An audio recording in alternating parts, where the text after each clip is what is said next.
Morning mga kamag-away. So, ito yung tindahan na pinakatiwala ng Panginoon sa amin.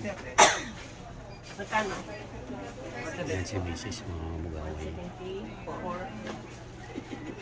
Ito naman Sister Lisa. Ito yung kapatid ni Emily. Maraming barya dyan. Mag-ano kayo? So, busy mga kamag-away. 1, 2, 3. Hindi pa dumating ang may ibang tindira mga kamag-away.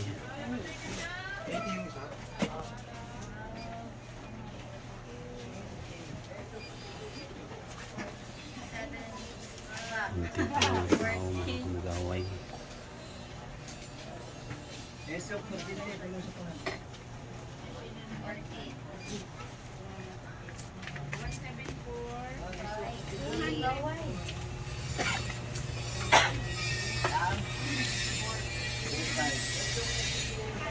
Mga tao ng panggabi ng mga kamag-away.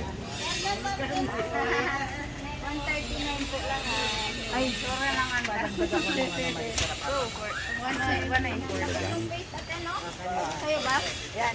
Ay, hindi ko nadagdagan. Kulang pa yan. Tiwala din ang Panginoon sa amin. Purihin ang Panginoon. Pagkatiwala ng Panginoon. Ganito.